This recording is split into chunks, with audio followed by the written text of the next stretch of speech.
Today is May 28th, 2025, and a quote has always stood out for me in my life, and it comes from the Marine Corps. And the quote says, "Pain is weakness leaving the body." And when I was younger, I feel like I existed in this lifetime, always seeking and trying to avoid pain. I thought that my pathway to achieve happiness and peace was to exist without struggle, that it was to be comfortable. But I turned 40 this year, and I have come to many realizations that maybe my way of thinking has been flawed. I have been trying to do things different this time during my struggle, and it's been really hard. I have days where I don't know what to do and I just want to give up. And before, my old ways would be I would push and push and push and shove everything down, telling myself that this was the right way, that for me to be a good mother, for me to be a good nurse, for me to be a good partner, friend, whatever it was, I had to give up more of myself to prove my love and dedication to others. However, throughout that process, I have learned that when you are in your time of need, when you break down, because we're all human, you can only take so much. And then sometimes the people that you have been extending yourself for, they will not do the same for you in your time of need. And that used to make me feel really bad about myself. I used to have this constant feeling of I'm just not good enough for anyone, and I'm unappreciated, and I just keep giving, and everyone just keeps taking and taking and taking. And it would put me in a place where I would begin to actually feel sorry for myself in a way. And it would swirl my emotions around, and my mind would get a little out of control. And then that's when the negative thoughts start to come in, and that's when I would start to actually attack myself, and I would tell myself that I'm just not good enough. You're not good enough. And then when I would look at myself in the mirror, I wouldn't see a beautiful, strong woman standing in front of her. I felt myself as being a piece of shit. You just keep failing and failing, and you're always going to be alone. Everyone will let you down. And then it pushed me even further into this drive of fuck everybody else, and I got to do this for myself, and I'm not going to let anything stop me. But I've noticed a pattern in my life that this keeps coming up where, I'll find that inner strength to break through and think that I achieved something. I would think that I overcame a struggle, when the reality was I just was repeating lessons that I wasn't learning. I was being remediated over and over and over again in my life because I needed to work on myself, and I was blaming everybody else around me for that. Now, 40 is an interesting year because I did not want to turn 40. I joked with everyone in my family, with my husband, that I was turning 21. I didn't feel like I was 40 in my mind, and I was having difficulty coping with the fact that now I'm entering the middle years of my life. I am now middle-aged. I'm not in my 20s anymore. I'm not 30 anymore. I'm 40. And it was kind of hard to accept in a very petty way, because I would think, oh my gosh, my body's changing, my looks are changing, my energy's changing. All of these things are bad.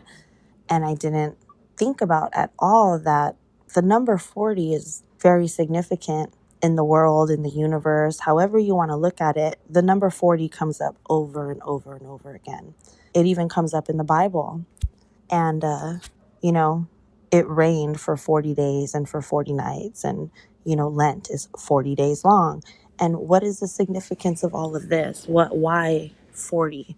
What is it about that number? And I don't know the answer to that. But what I think now is that 40 may represent a period of transition, a period of struggle, and a period of change and an opportunity for growth.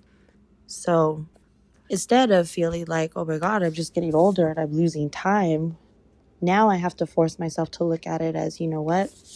You're back in this struggle, you're back in this place, and you're having all of these feelings. Number one, why?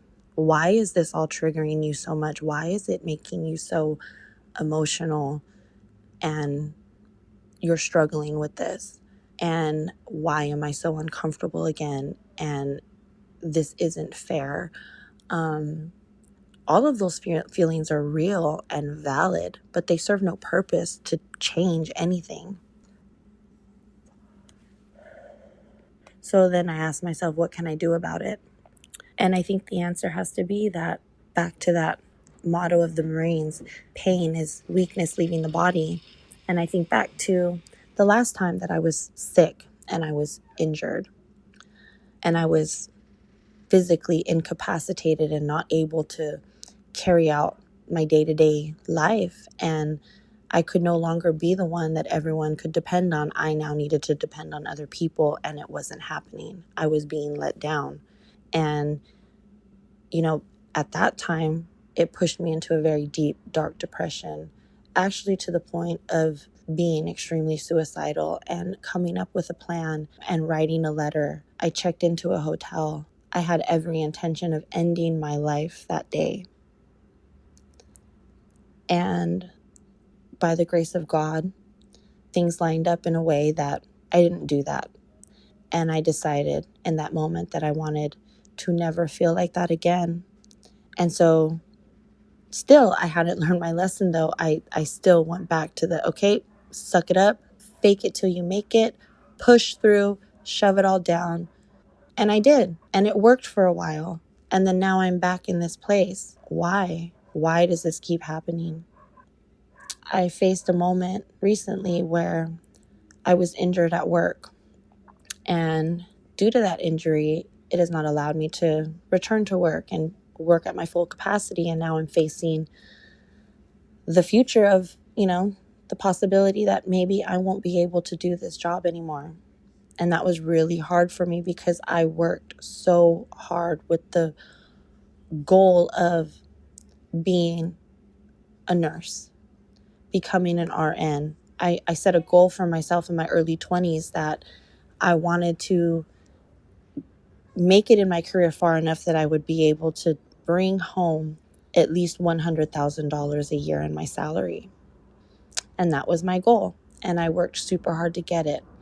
And I did everything I could to learn and push myself and how to become the best nurse that I could be and do the best job that I could every time I was there and be dedicated to the patients and just fully immerse myself into that role.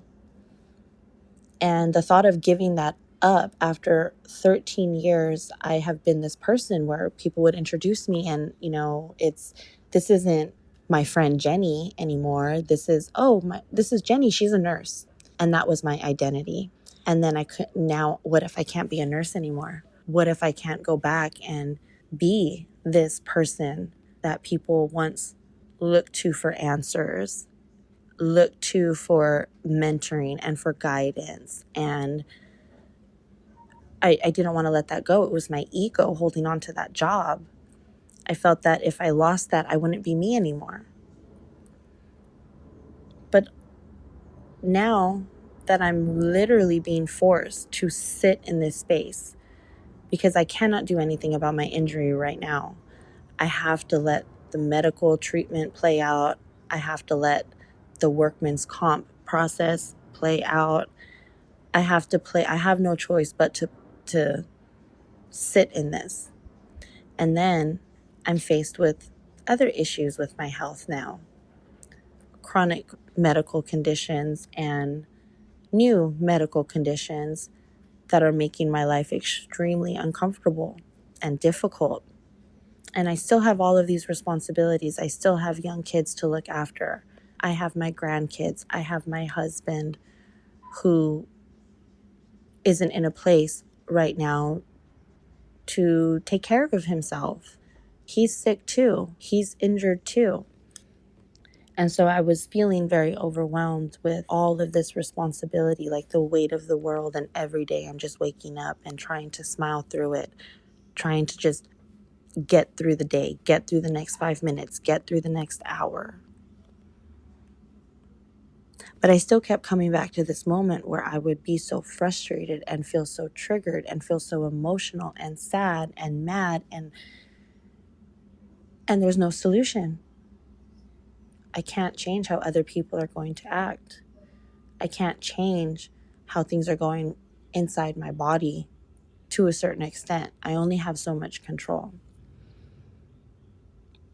So then why do I have to feel like this? I thought that I needed to find something new, try something different. So I did. And I finally had let go of my struggle with my faith. I have always believed in God and believed in a higher power and knew something was out there, but I grew up with a father who had very negative views on the church. And it was put in my head from a very early age that those people, the Bible thumpers, that they're fake, they're phony, it's all a lie, there is no God. But I struggled with that because I felt like I knew from a very young age that there was a God and that I had something to believe in and that I was attached to it in some way. But I didn't know what to do with it because I was just a kid and I had no guidance with that. I didn't have anyone to teach me or to lead me in that sense. And so as many times in my life as I've tried to get in line with my faith and get on board with God, so to speak, I never really could commit to it. I would always do it for a little while and then I would stop going. I would stop listening. I pray all the time, but my prayers were not with the same intention that I pray with now. So I made the choice because I was back in this dark place where I felt like I was losing control of all of these things that were so important to me and I couldn't do anything about it. I couldn't fix it. I couldn't solve it. And I was stuck. And then I came back to this moment where I felt like if I can't be all these things, if I can't be this person, then I don't want to live anymore. I don't want to be here. I can't handle this. It's too uncomfortable. And I wanted to die again. And that scared me because I had not had those feelings or those thoughts since 2018. It's 2025. It's been years. And I asked my husband, I told him because he was scared. He told me, like, I don't know what to do. I don't know how to help you. This is beyond what I can handle. And I'm scared. You're scaring me. So I either have to call 911 and have them admit you to a hospital, or I'm going to call your mother and involve her. And I begged him. I said, please do not do that to me. I know that these are not my thoughts. Something is happening inside of me that's attacking my biggest weakness, my biggest fear that I have of wanting to feel those dark feelings again about not wanting to exist in this world and to just give up. And I said, I just need time to figure this out. I know this is not my thoughts. I know that this is not me because I know that I don't feel like that. I know that. It's just the circumstances that's pushing me to that. And something is just putting this in my head. But the thoughts were so strong and so powerful where whenever I would even close my eyes, I would actually visualize myself hurting myself, ending my life. I would see it as if something was telling me to do it. You'll be better off and everyone else will be better off because you are a burden now. Life, earth would be better without you. Do everyone a favor and do yourself a favor and just end it now. So my husband said to me, maybe you're right. He's like, you've been off medication for over a year and you've been fine. So maybe you're right. It's not your disease. It's not you. Maybe it's something else. And he advised me to seek the advice of his mother, who for years has tried to encourage me to come to church and to pray and to follow God and to read the Bible and learn about that and to look to him for help. But for whatever reason, I couldn't do it. I had to always look to myself. I had too much ego in me. I had to look to myself to figure it out. I had to be the one to do it. But because I was back in this place again in my life at 40 years old, feeling like this, I decided I had to take a step out. I was already uncomfortable. I was already miserable. What worse could happen? So I called my mother-in-law and I confided in her and I told her how I was feeling and what I was going through, the thoughts I was having, my fears, all of that stuff. And the only thing that she told me was, Miha, you need to look to God. You need to pray.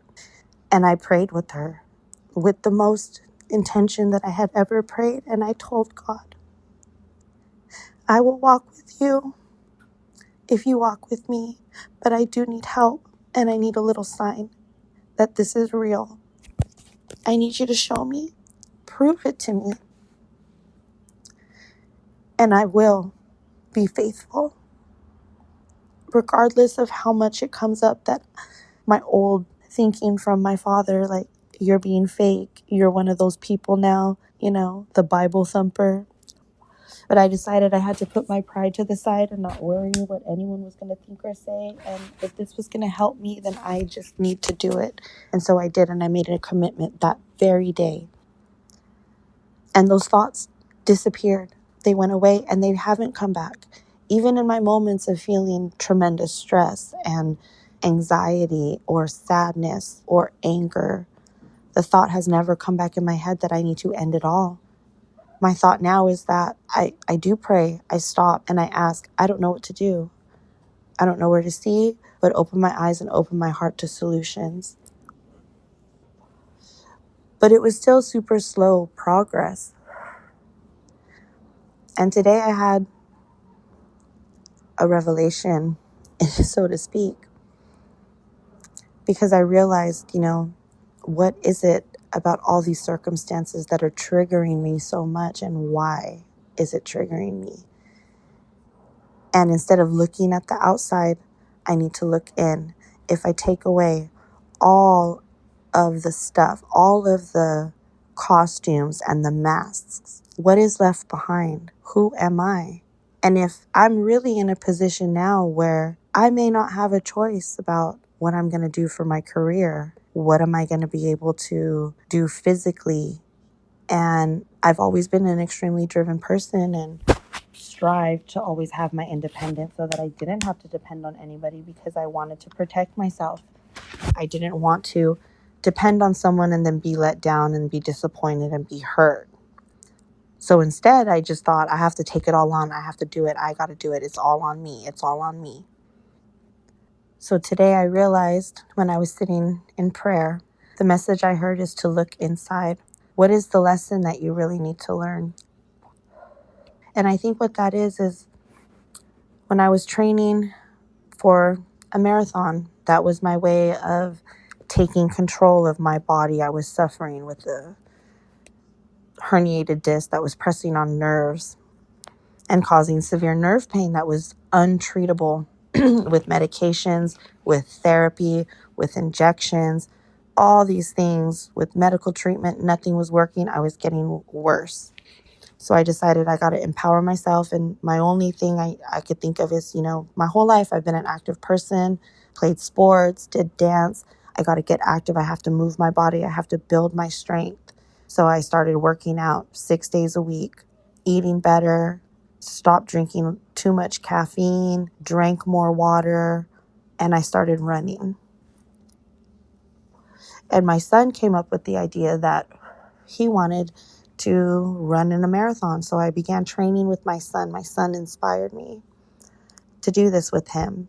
And it was one of the hardest things I've ever had to do physically, to challenge myself to train and put in those miles and put in the time and find the time when I was already so stretched thin with my responsibilities I had as a mother, as a nurse, working full-time night shift, taking care of kids, my nieces and nephews that I had custody over at that time. All of these things that I still had to be, but I still found a way to make that time for myself and really push myself physically.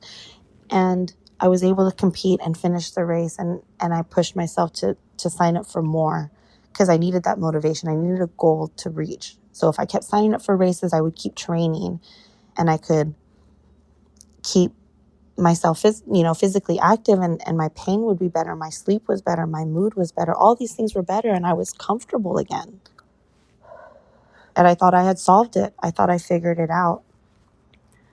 But now here I am again, back in the same situation. Why? What is happening? What am I doing wrong? And I think it's that I haven't learned the lesson that if I take away all those things and I look at who I am just as a human being, as a person, I've always just been something for everybody else. I haven't really taken the time to develop myself for myself. And I need to start setting boundaries that are healthy and accepting that I am important enough and I am valued enough, valuable enough to have peace, to have good health, and all of those things. But also, when I was training for those marathons, it was the hardest thing I physically had to do, and it was uncomfortable. I would go to work sometimes and have to be on my feet for more than 8 hours, working on an adult med-surg trauma floor at the county hospital. And I would be so sore from my exercises and my training that I wouldn't be able to even sit down on the toilet because my legs were shaky and sore and all of these things. And I was uncomfortable physically with that. But my body was getting stronger. Even though I was uncomfortable and at times even in pain, I was getting stronger. And so I have to look at it from the same point of view with my mental health, with my emotional health, with all of this stuff, my physical health, all of these things. There is something to be said about having that discomfort. It does push you to grow. It's not to break you, it's to teach you something. It's to empower you to, yes, push through, but learn something. Learn something from it and get better. Don't get bitter, get better. Don't let all of these reasons, don't let all of these negative things cause you to believe that you're not worth the fight. You are worth the fight. We all are. And sometimes we have to learn to live in that uncomfortableness, that discomfort, or that pain in order to get stronger and to grow. And that's part of life. And it's taken me until I'm 40 years old to realize this, and now I got to practice it. I see it, I acknowledge it, but now I have to practice. Practice does not make perfection. Practice makes progress. So when I think about that motto from the Marines of pain is weakness leaving the body, I can even take that as a message even from God. God didn't say in the Bible that I will spare you from all struggle. God said you will struggle. You will have hard times. They will fall on you. But if you walk with me, you will continue to have peace and strength to endure whatever struggle is happening in your life at that time. And it's always worth the fight. And you will get better if you have that mindset.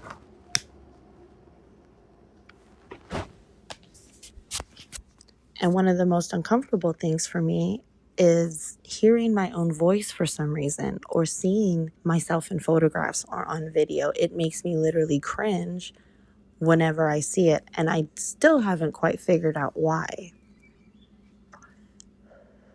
And I've always loved writing, even when I was really little, I was always one of those weird artistic kids that was writing poems and drawing. And, I wanted to be a story writer when I was little. And even if I would get assigned a 5-paragraph essay in 5th grade, I would write, 8, 9 pages, front and back, handwritten. And I just had so much to say and to write about. And I would have all these ideas. And sometimes it would even come into my head when I was sleeping. And when I was a kid, I would have to wake up and I would keep a notebook in my room and I would have to get up and go sit at my desk and a poem would just flow out and then I would be able to go back to sleep. But it would make me restless until I got it out. And somewhere along the lines, as I grew up, I wasn't as creative anymore. I didn't have those downloads coming into my mind anymore. It just got blocked. It just stopped. And then after that, I stopped being as intuitive. I stopped being able to read people as well and pick up on these things that used to actually overwhelm me when I was younger. And as much as I thought that I had been doing all of this growing and progressing and developing, I was just getting more and more closed off and losing more and more of me, who my true spirit really is.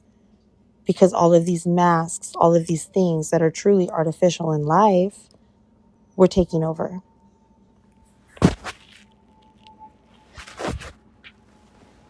Now that I have opened up my heart and my mind and my eyes to seeing things in a different light and to walk with God, suddenly I'm more creative. Suddenly I have this drive to write again and to get my thoughts out again. And where I have to write stuff down. But it's really hard for me to write physically because I have a problem with my right hand and I can't hold the pen and write for that long. And I have a lot to say, so I'm going to be there for hours. And I heard a message the other day when I was watching a church sermon online. And they were talking about that your job really doesn't matter. It was about finding hope was the subject. And the pastor was talking about how, a lot of us often in life are left feeling unfulfilled. Why is that? Even if you're the CEO and you're a billionaire, or even if you're the president of the United States, whatever it is, whatever your role is, whatever you think you are, if you just are doing the job to do the job to get the paycheck, you're never going to be fulfilled. You're always going to feel like you're missing something. And the part that you're missing is that, what is your purpose? And if you make your purpose about sharing the love of God, and even in your day-to-day job, no matter what it is you do, you could be a waitress, you could be a doctor, you could be a lawyer, a teacher. It doesn't matter what you do. If you do that with the intention of, I am doing this with God, through God, and sharing God, then you will have success in anything you do. I even recently noticed a waitress at this little tiny hole-in-the-wall type of restaurant that nobody would really pay attention to. And we were waiting for a table. They were really busy. And the waitress comes up, and we were waiting for a long time. And really, honestly, even in that moment, I was like super tired. My body was hurting. We're having to stand. It's hot. Our kids are hungry, and we're waiting for a table. And this waitress comes up and she starts clearing the table. And then she pauses for a second and she's just staring at the table. And I noticed it. And I'm like looking at her thinking like, okay, like I got to sit down right now. My body is screaming in pain. You're taking your time. You see how busy this restaurant is. Like, this is your job. Do your job. And then right as I thought that, I saw her bless herself. She did the sign of the cross over her body before she picked up her tips that were left on the table. There was cash tips on the table. And I think that, I was looking at her in her moment of pause as like, come on, get with the program here. Like, we've been waiting here for, 40 minutes now. I think she was taking a moment to, even though she knew she was super busy and there was all these people waiting and she, has all these things to do, that she still took a moment to stop and be grateful and be graceful and say a little prayer to herself in her head before she picked up that money, before she picked up that tip. And then I'm like, oh my God, why? Like, okay, if she can do this, like, I need to do better, you know. I need to stop like seeing the world in this way and looking into myself and figure out what I need to do, what is going to make me okay. So now I think that I'm wanting to start recording these thoughts down and forcing myself to hear my own voice. I'm really, really good at writing, but I'm not always good at saying what I want to say and being articulate. I could be way more articulate in my writing because I have time to see it and process it. But when you speak, it's just, it just has to come out. Just has to flow. And I have to challenge myself in order for me to grow and get through this time and to find my purpose. I need to push myself to be okay with being in discomfort. And I feel like maybe I might not be able to be a nurse anymore, and I'm not going to be able to help people in the same way I used to. But maybe I can help people in a different way. And maybe that way is going to be with this. Maybe I can make these recordings and share my thoughts and my inspirations and all of those things with other people. And then maybe it will inspire them to start their own journey to do the same. So that's why I'm doing this. I had tried several months ago just because I felt like, I've never had a hobby. Like, since I was a kid and I became a mother, I haven't had a hobby. My hobbies are literally like whatever my kids want to do. That's what I get into. That's my hobby, but it's not for me. It's whatever my kids want to do, their hobbies. And I kind of wanted to have something of my own because I'm, home from work, and I'm really wanting to take this time to do the things that I haven't been able to do because I was always so busy and so tired with work. And I want to take those moments to appreciate, my family and my kids and all of these things. So I kind of wanted to also find a hobby. And my husband and I really like playing lottery scratchers, and we do like going to the casino and all that kind of stuff. It's just, we're older people now, so we don't go to the bars and clubs or anything like that anymore. We go do grown folk stuff, and that's just a fun time for us. So I started recording with the kids and making YouTube videos, and it was all lottery scratchers, us doing lottery scratcher reveals. And I thought, well, this could be really fun, and the kids and I could do it together, and I could be a little bit creative, and, but even with me working super hard on this channel and dedicating a lot of time to it, I think we got like 36 followers.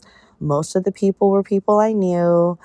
And when I would post videos, we would get no views. And then I'm like, okay, well, I'm spending all this time and like nothing's happening. So I'm just going to give it up. And I stopped making the videos. And I think the reason it wasn't successful is because I didn't have any message to share. I wasn't trying to inspire anything. And that's something that's really important to me. That's why I wanted to become a nurse, is because I wanted to help people. I've always been a person that does not like to see other people in pain. I want to help. I want to heal. I want to create change in the world. That's always been my drive ever since I was a very small kid. And when I can't do that, it makes me feel like I'm nothing. It makes me feel like I have no worth because I'm not able to do what I feel like my purpose is in this world. So that's why I decided to shift into doing something different. And I'm not going to make lottery scratcher videos and gambling videos. I'm going to record myself and my thoughts, and I'm going to share them with others. And I'm going to continue to walk with God and do this through God. And I will continue to do everything from here on out, including my career, when I'm doing things for my kids as a mother, when I'm helping my husband as his wife. I'm not going to just be doing it because I'm doing it for them and I need to be this hero. I'm going to do it for God.